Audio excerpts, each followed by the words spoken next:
Good afternoon. I told Miss Kathy I'm going to tell everybody the same message. Now, if you came in looking like you weren't excited, like you had too much for lunch, and made you walk back out the door, come back in with your mind right, excited to get to study once again in God's Word, because the passage that we're going to come to now in Mark chapter 2 is very powerful. So remember where we are at this point. So to kind of set the stage for us, in chapter 2, you've got Jesus who's healed the paralytic as the friends lowered him through the roof. And you remember he addressed the greatest need first, right? He addressed the sin problem. Then he went from there, he called a tax collector to be his follower, a publican. And then he went as far as going to that publican's house and eating a meal surrounded by him, by sinners. And what Jesus did absolutely confused everybody. At this point in the TV show or the movie, this is the drama moment, right? The music would be coming up, it would be getting louder, it's building anticipation. It's like, what exactly is happening here? Because all of that is nothing compared to what Jesus is really about to shake them up with. You see, Jesus is about to shake up the entire religious world. Because he's going to make a point now that they will not be able to stand. And they're not far from this point for seeking how they're going to try to kill Jesus already. So the emphasis is this, and you can see it on the screen. The lesson he's going to teach them now is the gospel stands alone. In the fullness of salvation of man, the gospel stands alone by itself. It's not about the Mosaic law, that law was fulfilled. It's not about the man-made requirements or the traditions, which are still a big one today. You got a lot of churches that hold to these traditions. It's about nothing other than the gospel of Jesus Christ. And you think about that statement alone would not go over well in our society today. Because by and large, if you look at our culture, and you've all experienced this, I'm not telling you something you haven't experienced. We are a pluralistic society where everyone can have their own religion. Everyone can have your own idea of what faith looks like, and it's perfectly fine. When Scripture says there's one faith, one God, one Lord, one plan of salvation, only through His blood that adds you to His church. The gospel is unique, it's pure, it is distinct from everything else. And so understand this very important detail today as we get going. The gospel does not, cannot, and will not coexist with any other means of salvation. You cannot attempt to mix it, blend it, meld it with anything else. Judaism, for example, that's going to be the focus in the coming section. But that would be the same statement whether it be Islam, Buddhism, Mormonism, Jehovah's Witnesses, just on down the list of things you try to meld the true gospel with in the effort to try to prove some level of a point here. Now, the Pharisees are going to learn this point, albeit they're not going to be very happy about it. And they're really not going to listen. But they're going to have some help in the next section, which is rather surprising because who you're going to meet when we get into this next section of Mark chapter 2 are the followers of John. And doctrinal issues such as fasting are about to be brought up to Jesus. Because not only is Jesus potentially blaspheming and hanging out with the lowest of the lows, well, he's not keeping the traditions. He's not keeping with their cultural cues. And any good rabbi should do that. So what we're going to talk about in this section, beginning down in verse 18, Mark 2, verse 18, if you're going to turn on your Bibles. This event is recorded in all three of the Synoptic Gospels. And at every one of them, whether it's Matthew 9, Luke 5, or Mark 2, every one of them are immediately following the call of Matthew. Every one of them. So it gives us a good timeline here. So let's read the section, and then we will proceed to break it down from there. Verse 18. The disciples of John and the Pharisees were fasting. Then they came and said to him, "Why do the disciples of John and of the Pharisees fast, but your disciples do not fast?" And Jesus said to them, "Can the friends of the bridegroom fast while the bridegroom is with them? As long as they have the bridegroom with them, they cannot fast. But the days will come when the bridegroom will be taken away from them, and then they will fast in those days. No one sews a piece of unshrunk cloth on an old garment, or else the new piece pulls away from the old, and the tear is made worse. And no one puts new wine into old wineskins, or else the new wineskin bursts the wineskins, and the wine is spilled, and the wineskins are ruined. But new wine must be poured into new wineskins. Now, there's really so much in this section that we could break out, but I thought that we would begin with really the surprise critics. The unexpected critics that we come across here that don't really make a lot of sense to us initially when we read this. So verse 18 says, the disciples of John and the Pharisees were fasting. And that's when they then come to him. Now, the thing here is, it looks like a question on the surface, right? Does it not look like that they're asking him questions? It's not. See, the reality is this is a critical accusation.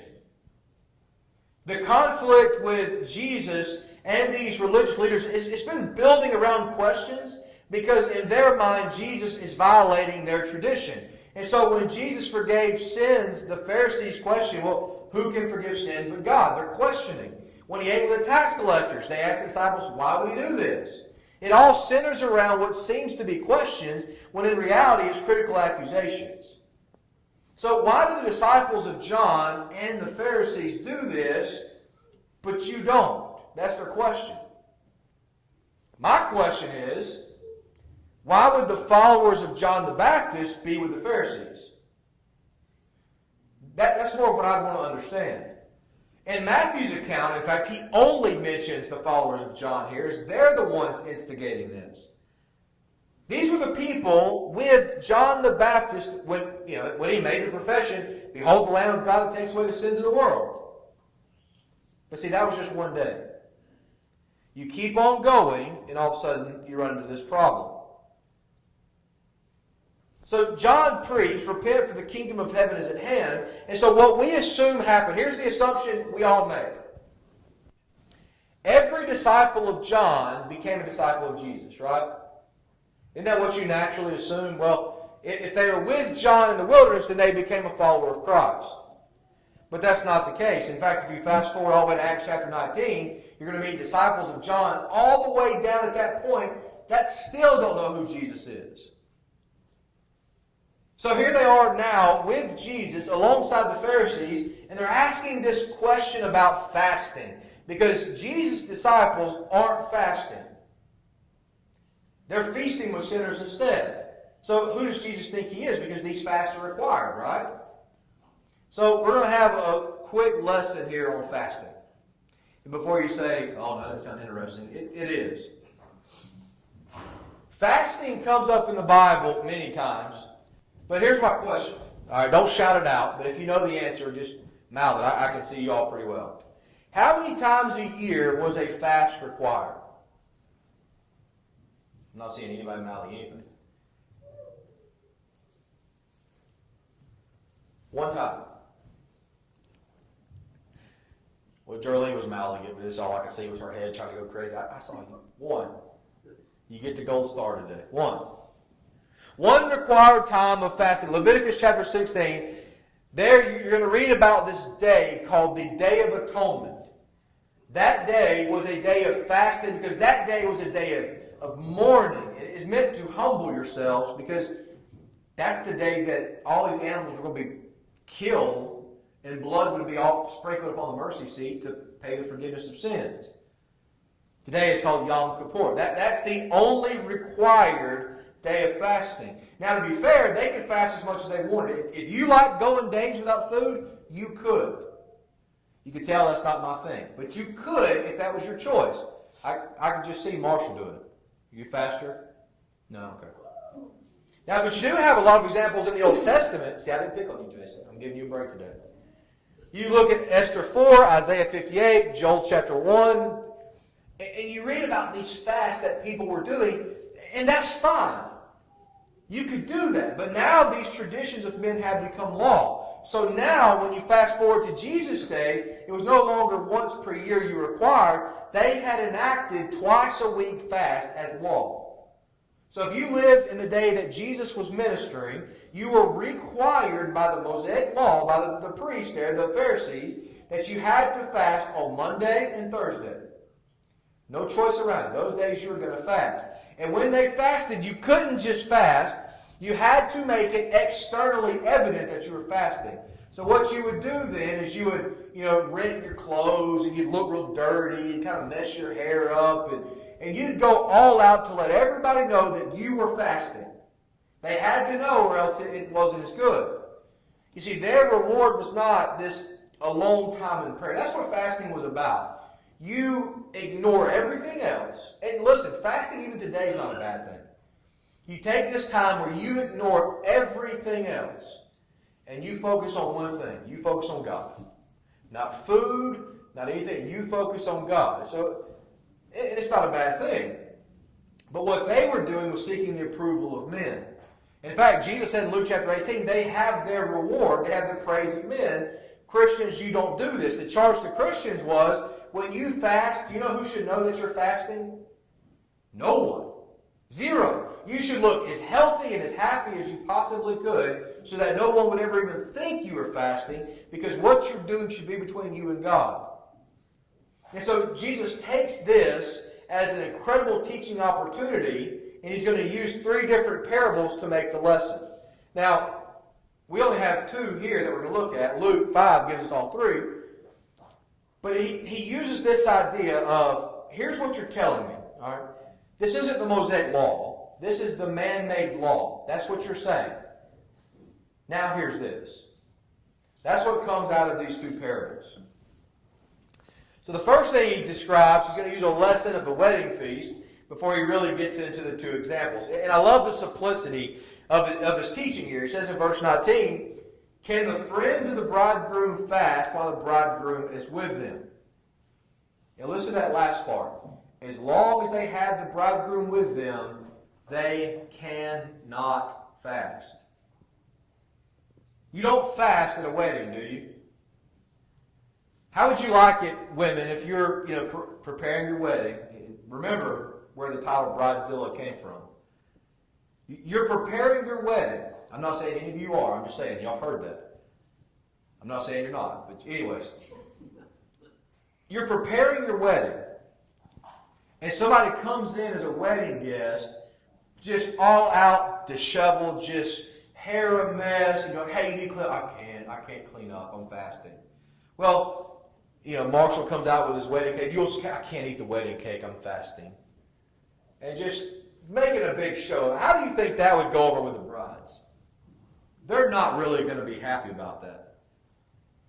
And so it was so bad. And this is real life for them. It was so bad that even the Pharisees had to add rules to their own man-made laws to say, you cannot fast at a wedding. Because that's exactly what they were doing. And weddings now, you think weddings today are an event? Weddings in biblical times were about 7 days. It was just a long, drawn-out thing. So they had to have some level of compromise here. So Jesus, he essentially says, look, it's a wedding. It's a time of celebration, and you cannot fast. Even you don't fast during this time. And so John's followers should have gotten the reference right away, because John the Baptist already referred to Jesus as the bridegroom. So that they should have been putting these pieces together. He's the bridegroom. The Day of Atonement is the only day of fasting required, this day of mourning. And of course, Jesus says there's going to be a time coming when they will mourn, in 3 days. There's only 3 days they should have been mourning. The 3 days Jesus was in the grave. Because as soon as he came out of the grave, mourning and fasting should have stopped. But he says the Savior's come, and that's the time to celebrate and rejoice. So he doesn't say, so notice what Jesus doesn't say. He doesn't say that they don't want to fast. He actually makes a very emphatic statement here. He says they cannot fast. In other words, they're not authorized to fast at this point. But that they will come. Because then that's what he says in verse 20. But that day will come when the bridegroom will be taken away, and then they will fast in those days. That's the transitional statement here. That's a clear prediction to the Lord's suffering death, which we know, of course, will be on Calvary's cross. That's the time the bridegroom will be taken away. The time of celebrating, the time of joy, the time of feast, all that's going to go away. And in those days, they will fast. Because the verb there that he uses, apyro, is actually saying, and it should have gotten their attention. This was an attention-getting statement. What he says is, he will be snatched away.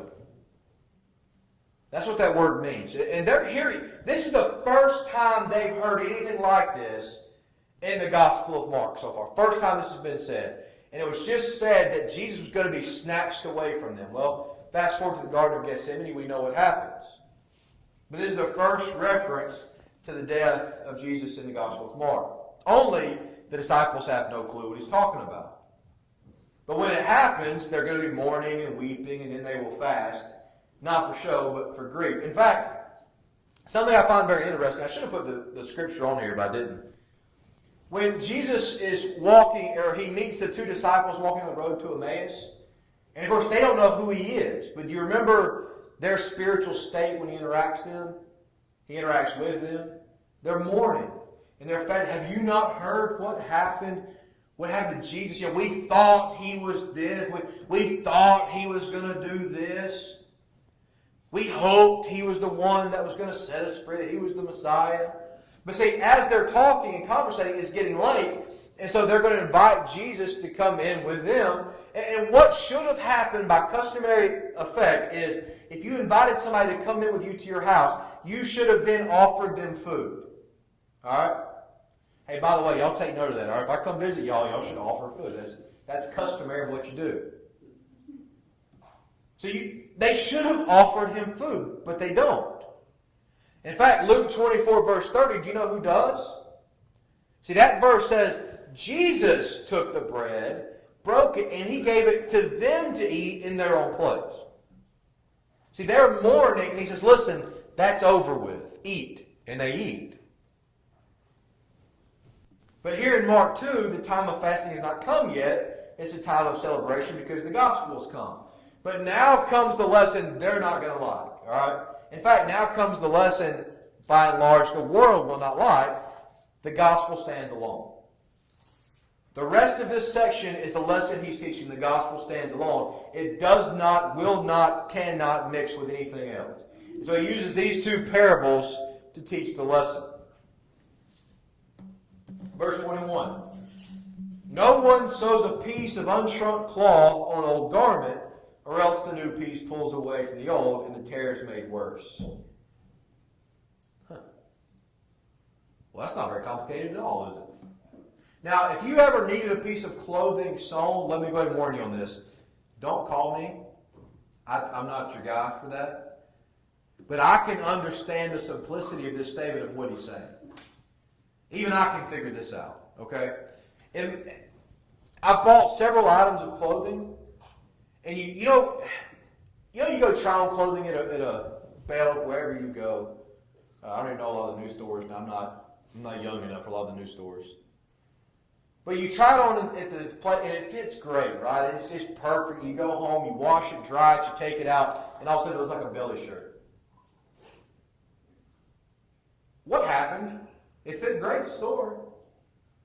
Well, what? It should fit, well, you don't have to be genius. It shrank. The new cloth shrank, right? This is not complicated.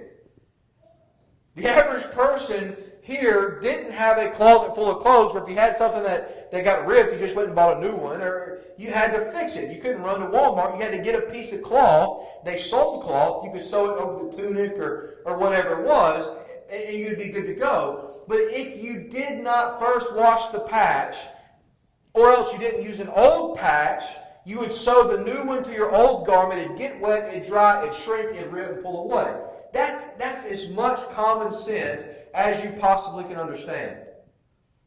But what is the purpose of that statement following a question about Judaistic principles in questions on fasting? Why answer that thought with this parable to say, he says, hey, why aren't you fasting? And then the answer, well, you don't buy a new cloth and put it on an old garment.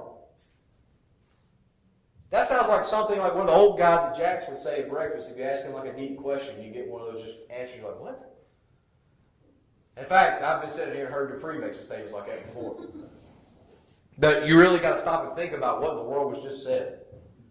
But it's a very profound statement that he made.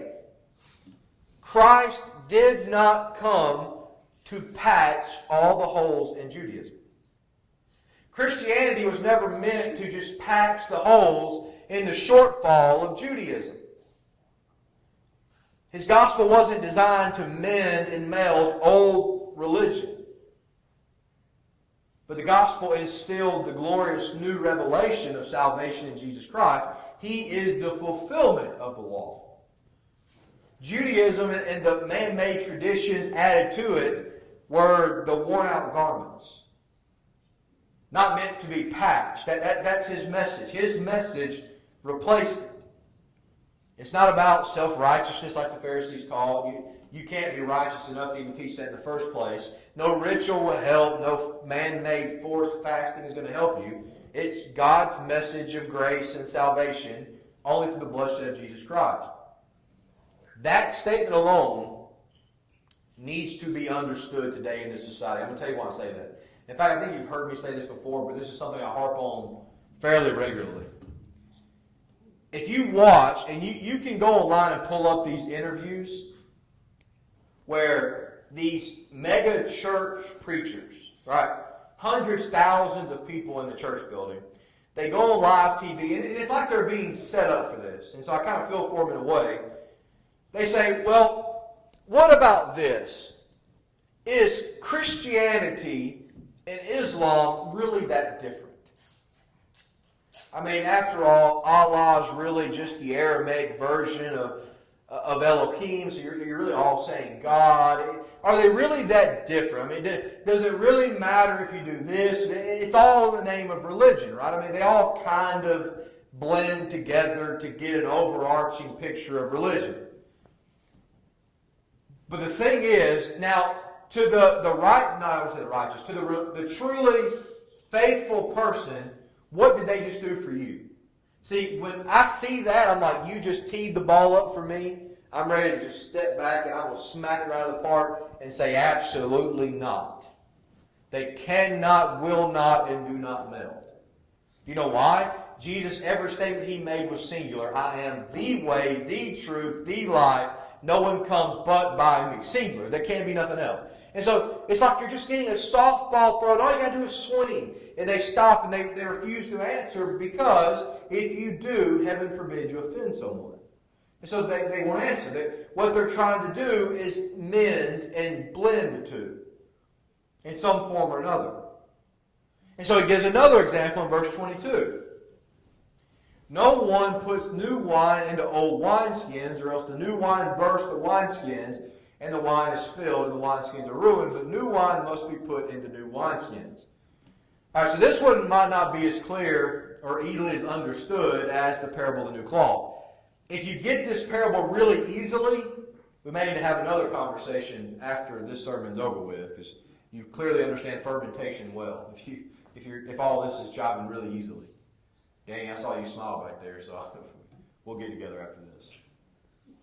See, what's being described here is essentially fermentation. The Israelites, what they would do, and again, another little history lesson. What the Israelites would do, they would take their goats. The goat would be sacrificed. They'd take the meat. Well, then they'd take the goat skin leather, sew it up. They'd make a wine pouch for new wine. New leather would be very important here. That's the important statement here, because new leather has elasticity.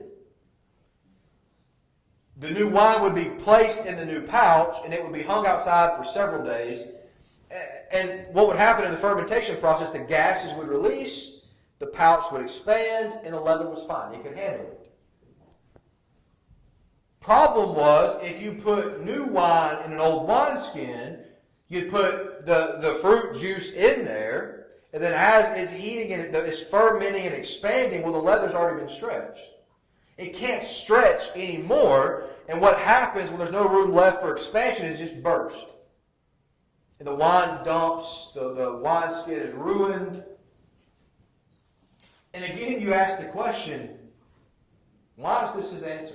So again, think about the old man at Jack's answering this question. Well, how come you're not fasting? Well, you don't put new wine in old wineskins. Huh? Now that kind of sounds more like Brother Ernie answer on that one. What he's saying is, the gospel of Jesus Christ is the new wine. Therefore, it is incompatible with the old wineskin. That's done. That was fulfilled. They can't be patched. They can't be mixed. And here's the statement that he's making in the context of this. The gospel of Jesus Christ stands alone. Nothing else stands with it. Nothing else can stand with it because as Jesus said, or as the Bible tells us, there is no other name under heaven by which men must be saved except Jesus Christ. Now the problem for the Pharisees is they're perfectly fine keeping their old wineskins. They're fine with Judaism. They're fine with sacrifices in the temple. And that only ever foreshadowed Jesus Christ. In fact, Brother Park and I were talking about this in the fellowship hall just a few minutes ago. That I was reading about this, that there are places, institutions in Israel right now where they have gathered and made every article that goes in the temple. And it's sitting there in a warehouse waiting for the temple to be built so they can then put the pieces back in the temple and go back to resuming animal sacrifices. So when we talk about praying, you better pray for all the sheep in Israel if this ever were to come to fruition because it's going to get bad. But they're waiting for this because the Messiah hasn't come in their mind. They're waiting for something. They're trying to hold Judaism, to hold to this Judaistic approach. And you got the gospel over here. You're like, well, it kind of does. No. Everything he just said is it's not this and this. It's this, this, and this. And then here's the gospel up here by itself. The gospel stands alone. It does not meld, mix, blend with anything. And any attempt to do that will prove futile. It doesn't work that way. So Luke 5 adds a final statement that I'm going to put up here for you. Kind of the follow-up to this statement that he did on this parable. He says, and no one, Luke 5:39, having drunk old wine, immediately desires new, for he says the old is better. Do you hear that statement? The old is better. Let me ask you a question. What do people by and large like more? Do you like something new or do you like something familiar? What do you think is more popular? You see, by and large, people like familiar. There's comfort in familiarity. The followers of John, these religious leaders of the Pharisees, they're satisfied with what's familiar to them, and so they're not interested with a new thing. So this is something that is hard to break, that even the truth of the gospel was received as a threat to them. And so here within the next chapter, they're already going to be plotting to kill Jesus. That's how quickly we're into this, that they want him dead and gone. Because he doesn't blend and meld with what they thought should have been the case. The gospel stands alone. That's what this is telling us. The gospel stands alone. Now, the question I want you to ask and you to answer for yourself this week, what does that mean? Not what does it mean in Mark chapter 2. Because I told you this morning, this text is still relevant, it's still pertinent, it's still applicable to every aspect of our life. So I want you to answer this question. When you look at your own life, you look at society in terms of the gospel today, what does it mean in what you see in this society, that statement, the gospel stands alone? And do you think that statement, by and large, is respected in society today? That we hold to the true gospel and it stands by itself. Well, the gospel means, no, it doesn't. Well, we should have, no, you can't. The gospel stands alone. So that's a very powerful lesson Jesus just taught. And again, for them, for the Pharisees, by and large, it's just about to get worse.